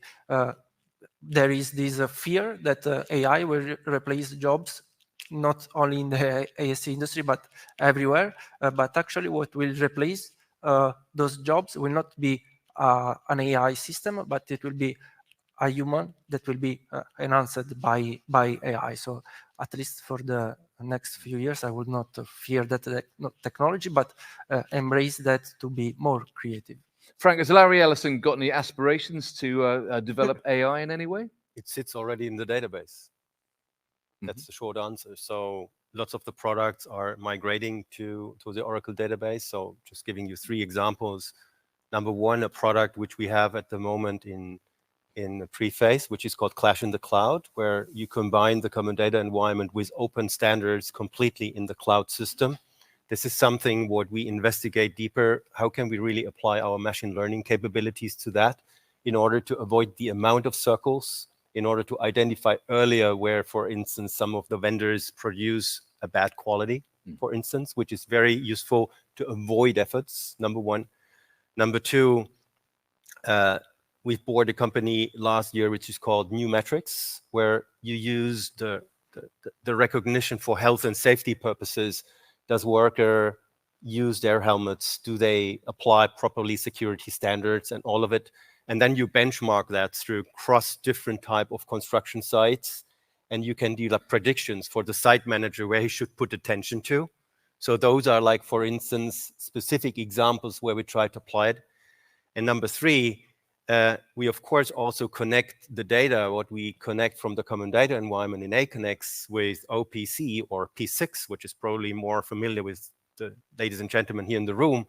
How can you predict specific processes in a project, and why are cycle times getting worse, for instance, in relation to the specific schedule? Unless you then can really do like predictions and can tell someone, you cannot finish your project in time, because most probably, if you're lucky, you will deliver like three months behind schedule. So these are like these things which we're experimenting, where we have loads of data in our databases, but also to share also an experience in this.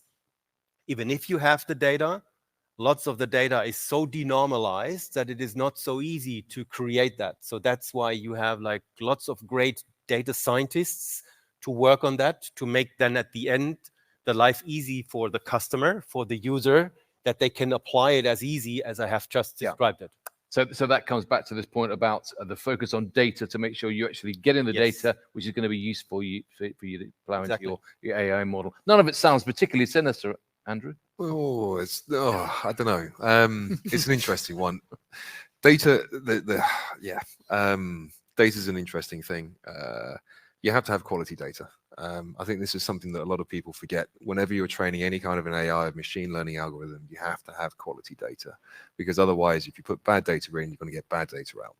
And where I'm intrigued to see this AI question go is when there is a large contract, building contracts, infrastructure, whatever it may be, where an AI model has said, you've got a problem in this particular area, or you're not going to be able to complete this in time, and then it ends up going to the courts into adjudication, because who's taking the legal responsibility over that AI's prediction in one way, shape, or form? And that's something that is a part of the industry which is never really spoken about, which is the whole commercial and legal side of things. Going back, way back in the conversation that we've had today, one of the reasons, at least in my mind, as to why the industry has not gotten better in terms of utilizing models, utilizing the 3D information, the BIM information, is because, frankly, the lawyers don't understand how to deal with it, which is why we still have the 2D drawings, the necessity for that. So the session with who owns the data, who owns the change. Not just that, it's from a legal responsibility side of things, who owns it, right? Who's responsible for that data? If you have an AI algorithm predicting or providing you with information, who's created that information? Where does it come from? Who's responsible for it? Or similar to that, you had AI at your disposal, you had data that you could have referred to, and yet the project was over budget and over time. Why didn't you use AI to deliver this project more effectively? Or if you did use AI, well, is your AI any good for it? Right. You know, sorry. Okay. Well, we're getting the hurry up down here. So I've got another question. I'm going to bet the final question there. So very quickly, far away. Yeah. Arashai from Eco Innovation Lab. Got a question about the role of owners. Frank kind of touched on it in terms of them driving the force. And then Andrew kind of mentioned that there's going to be a lot of software vendors coming to market. What we're seeing is, for the most part, the requirements. Can you hold the microphone a bit closer? Yeah, for the most part, it seems like the requirements from owners isn't there. And sometimes vendors have to educate the owners to ask for the right things. So I'm just wondering, what's the experience of the panel in educating the owners? And then is there a role for buildingSMART to play? Because what we need to do in Canada and what you need to do in Norway, at the end of the day, may not be that different. So let's start with Rupert. What do you think? Is there a role that that you should be playing, and what does buildingSMART do to support that? I've definitely contributed to owners' requirements on several occasions as a software vendor. It happens quite often, especially with the smaller companies, maybe a little bit more provincial and so on. They might be ambitious, but they don't have the knowledge. So it's a really good question as to whether there's a role for buildingSMART. I believe there is, because a lot of the national organizations have created things like BIM execution plans and BIM manuals.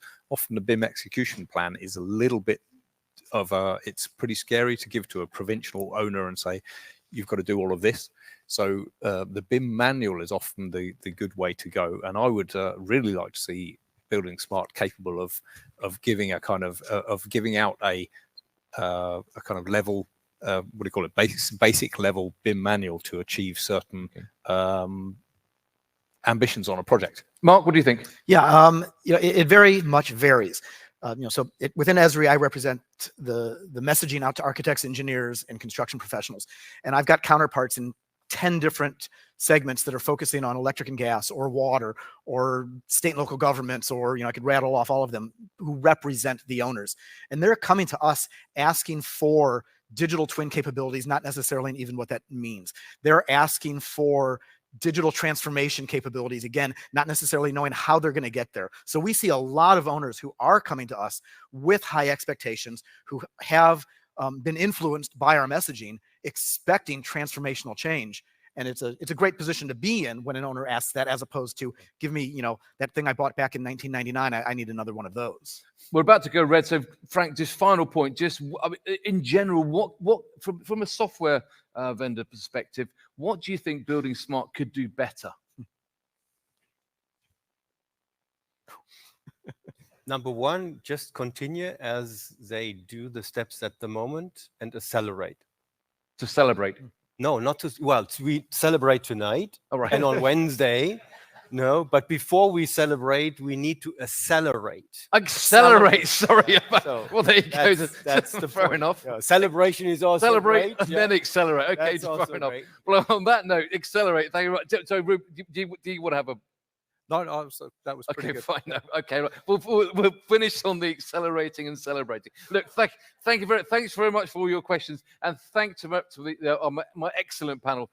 Thanks to Marc, to Michelangelo, to Andrew, to Rupert, and of course to Frank down the end, who's accelerating away towards the bar, probably. On the sound of it. Anyway, look, I hope you enjoyed that. Give me a round of applause to the panel. Right, you're dismissed. Thank you. Thank you very much. Right.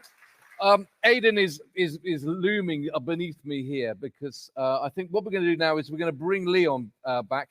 A bit earlier on, I was slightly concerned that no one knew what they were supposed to be doing, but Aidan assured me that Léon's instructions were going to be followed to the letter. So, Léon, how did everyone get on? Tell us about it. What happened? Yeah, pretty good,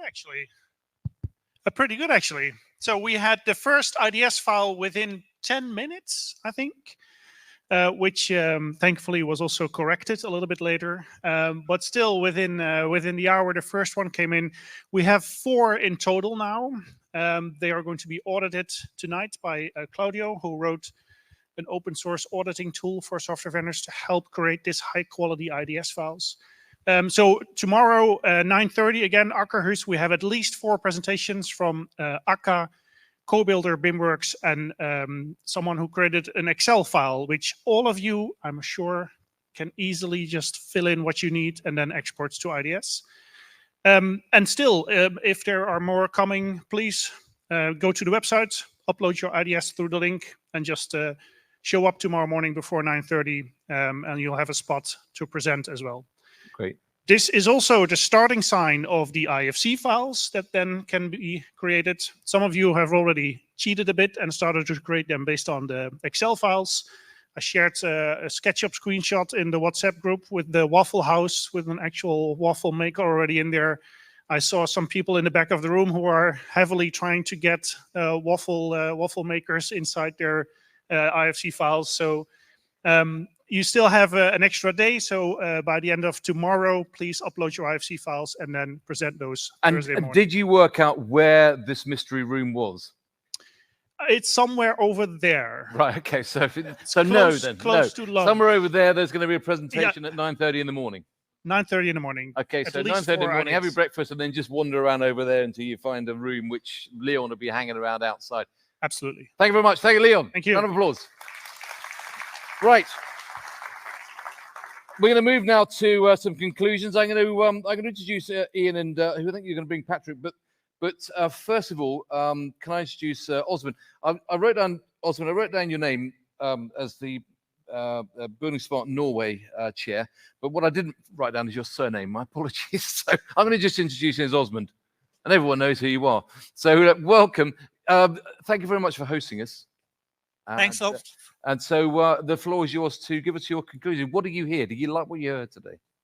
Osmund Skorge is my name. I'm normally working at Stadsbygg, but I'm here representing the hosts as chairman. I take a couple of notes today.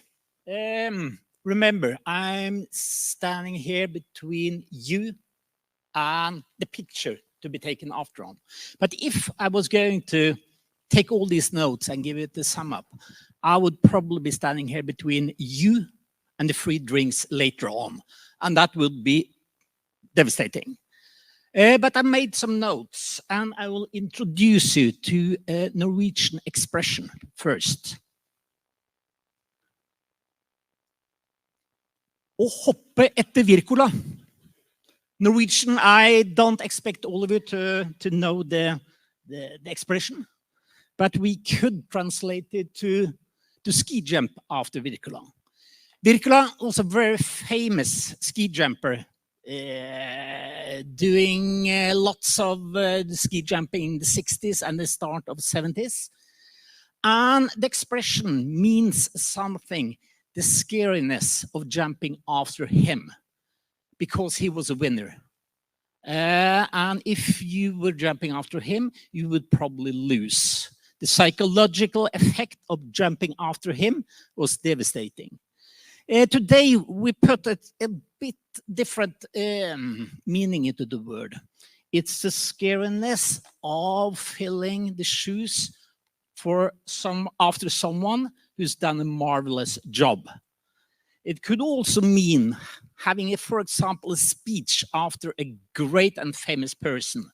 If you jump 80, 90 years back, having a speech after Churchill, I think that would be a low point in your life. Where I want to. Ski jump or jump after Rome. I hardly think this will be expression living long.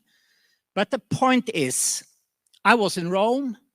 The whole of the administration in buildingSMART Norway was in Rome.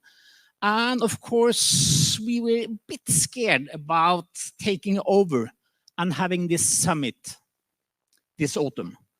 Rome is fantastic. If you ask my wife whether she wants to go to Rome or to Lillestrøm, I don't want to give you that answer. It's given. The speeches, the content, the food, the coffee, everything in Rome was fantastic. So when we had sort of the startup meeting with Aidan and Dan this spring, we said that we want Rome, but slightly more as well. What in Rome was impressive, but I think there was a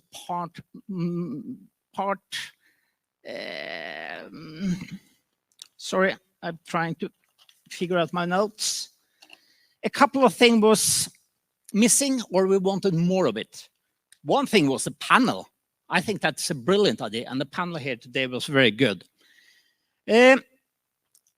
What on earth is going on in EU and the regulations? That's something we want more of.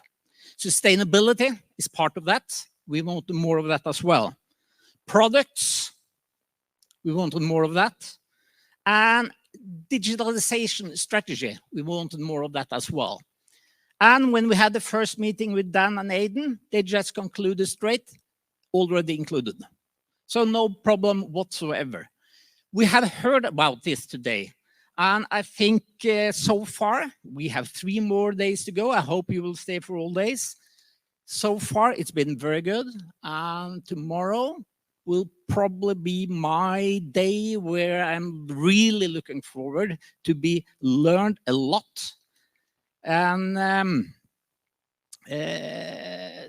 I will also stay on the last day, which I think was very, very good in Rome, summing up everything that's happened in the first 3 days. So in all over, I'm pleased with the first day and I'm excited.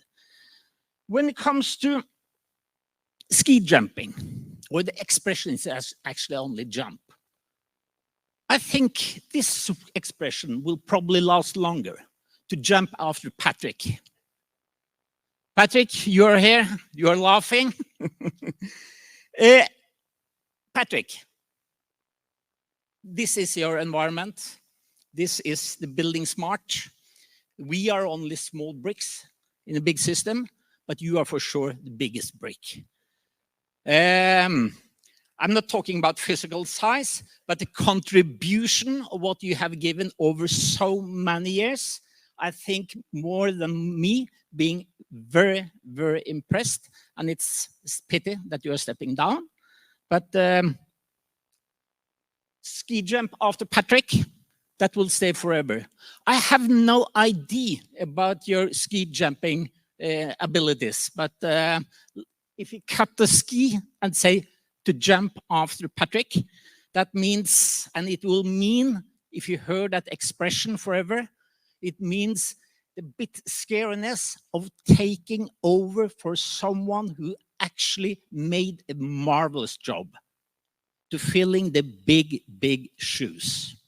So, on behalf of buildingSMART Norway, thanks for this very excellent day, and also thanks to Patrick.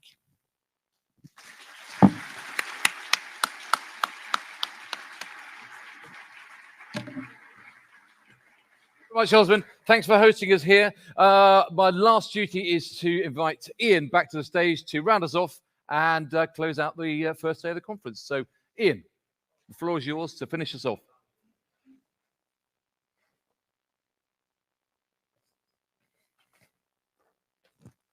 I think he was talking about me. So the good news I have for you is that this is the last agenda item. The bad news is that the drinks are not free. It is going to be a cash bar, which means you can drink as much as you would like, as much as you want to pay for, is the rule for the cash bar. But before we accelerate to the bar, we do have the group photo. So those of you who are in the room, please stay in the room. I'll only keep you just 2 or 3, 4 more minutes. And we're going to get the people from outside the room to also join us for the group photo. And then we can go across to enjoy a drink. So I wanted to add a few words to acknowledge Patrick, who's here as Chair Emeritus, his new title, his new role. So he has retired from what I would call active duty, but he is still very much an advisor to the board and will participate in the Strategic Advisory Council meetings on Thursday. So we still have Patrick's counsel and advice and help, which is much appreciated. Patrick let us know as a board that he would not be standing for re-election before the June International Council meeting. So we had a little bit of time to get our head around that, and the people who were there from the international chapters attending the council meeting and the Strategic Advisory Council members were able to say thank you to Patrick. We asked Patrick specially to come back here to Norway so you would all have a chance to say thank you for his dedication and for his service. So Patrick actually delayed his knee surgery on his other knee to be here with us. So when we're out at the bar and having a drink, he will be sitting down in a very comfortable chair. And if you'd like to just sort of take turns to speak to Patrick, we have him here under duress because he should have already had the replacement, and I think it's happening on the 4th of October. So I just wanted to share a few things about working with Patrick and all of the help that that he's done for us. We're going to embarrass Patrick a lot on Wednesday night before the awards dinner. So we'll have a chance to roast him. Did I say roast? I mean toast him on Wednesday. But I wanted to just tell a couple of stories. And one was my very, very first conversation with Patrick when I was at Autodesk. He was introduced to us as an important industry leader. He was a major client of Autodesk. And I said, hey, Patrick, we've got this new Object ARX layer as an API to AutoCAD that's going to allow us to have walls, doors, and windows, and we're going to publish them as industry foundation classes. And he said something like, I have no idea what you just said, but it sounds really important. I got a bit smarter with my second conversation because I was trying to recruit Patrick along with some other private companies to start an alliance to explore this idea of open standards. And my second conversation was a lot different. I said, you know, Patrick, we've got a chance to change the industry by liberating data out of file formats like DGN and DWG so that it can be shared and exchanged and information doesn't have to be duplicated and replicated. His response to that was, I get it. It is important. And from that day on, we worked together to build what we have today. So I think there's a lesson there for all of us because, you know, Clive and Léon both said to us this morning, people, we in this room, we as part of the community, get really, really excited when there's lots of logos on the screen, and we like to talk about our standards and our services and our technology and our solution. But that doesn't necessarily resonate with some of the people we want to influence the most which are those owners and government that can mandate the change to our industry. So I think that lesson is still with us today, that we need to talk about the benefits, what problems are we trying to solve, and the value that our solutions deliver, which is really the return on investment that really comes from open BIM and interoperable solutions. So Patrick had a really esteemed career at HOK, 50 years, which is quite amazing, from graduate architect all the way to CEO. He only has had 27 years of esteemed service at buildingSMART, but I wanted to remind him of at least 3 highlights. Patrick is always very well dressed, as you know, and I want to remind Patrick that when we asked him to wear a polo shirt with an IFC logo at the AEC Systems Conference in 1975, he says, no way. But he did. So that was the first time we got him undressed and in a polo shirt with an IFC logo. Also, Patrick has had the opportunity to preside over a meeting at the White House. No, not the Washington, D.C. White House, the White House in Regent Park in London, where we actually created the industry alliance that had started, and it became the International Alliance for Interoperability. Very exciting meeting with a lot of support from European chapters. And the other highlight is the invitation, or should I say the summons, that Patrick got to go to basement level 6 under some secret location, UK government address, in a concrete bunker, to be told 2 things. The good news, Patrick, is that buildingSMART is the only game in town trying to solve this problem for the construction industry. The bad news is you're not doing it well enough, and we really need you to go faster, do more, and be more professional. Does that sound familiar? That was the challenge that took us from buildingSMART 1.0 to buildingSMART 2.0 that we talked about this morning.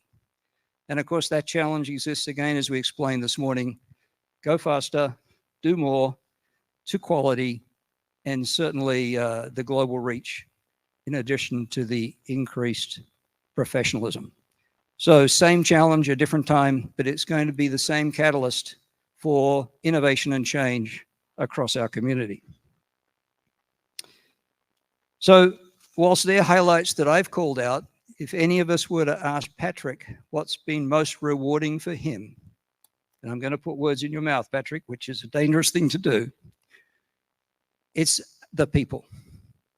The fact that he has met so many professional colleagues from so many countries, and that those colleagues in this room have become friends, I think has been the most rewarding experience that Patrick often talks about. And of course, he gave that a name, the International Friendship Club. So you're always a member of that club, Patrick. I wanted to call out some firsts. Patrick's been the first at many things. I'm going to look at my list to be sure I don't miss any. He was the first chair of the North American chapter of the Industry Alliance for Interoperability. He was the first chair of the International Alliance for Interoperability. He was the first chair of buildingSMART International. He was one of the first buildingSMART fellows. He's the first chair emeritus that we've ever had. And assuming he writes the book that he's threatening to write, he'll be the first book author of the story of buildingSMART, which we're all looking forward to, Patrick, as being your new #1 job for buildingSMART. So I'm going to ask Patrick to just think for a moment whether he would like to say a couple of words before we close. But we do have a presentation, Patrick, for you, which my colleagues are going to look after. And we've chosen these 3 things very carefully. Firstly, I think we have some flowers for Jeannie, because Patrick's only good at what he does because Jeannie makes sure he's here on time.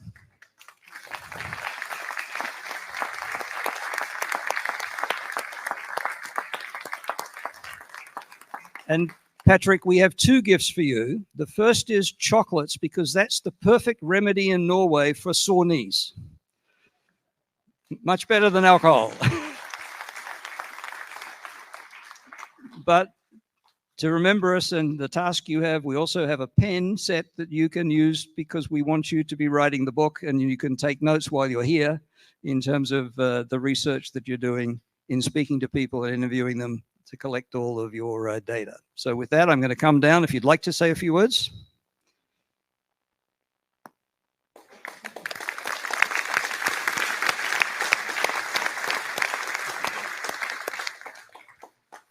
Oh my goodness.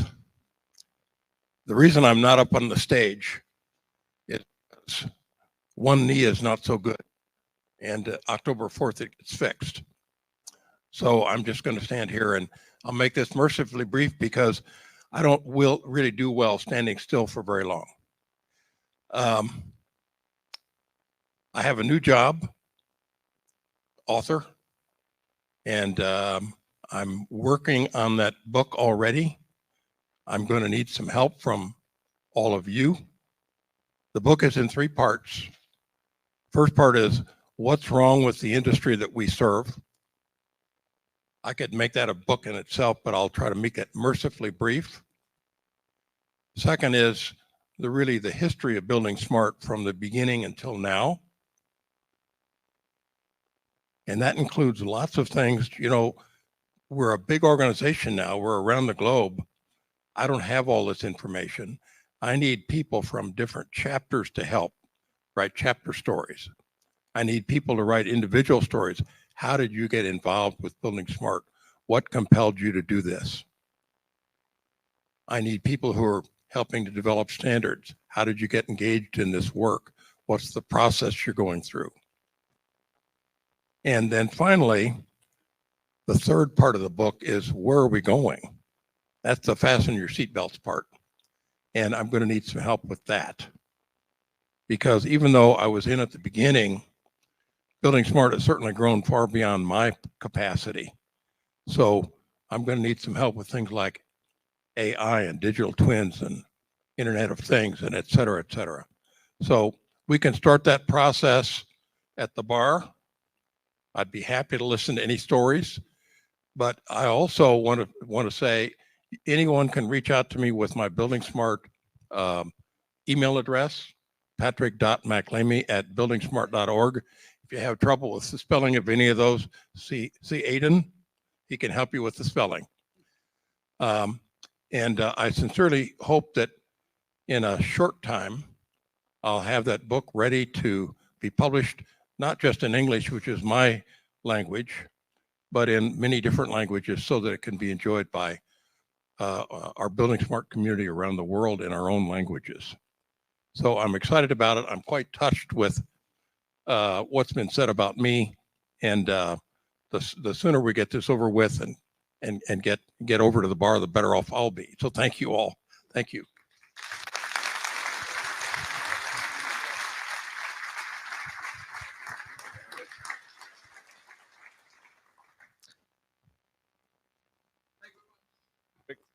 The last thing to say is, oh, I'm back on stage again.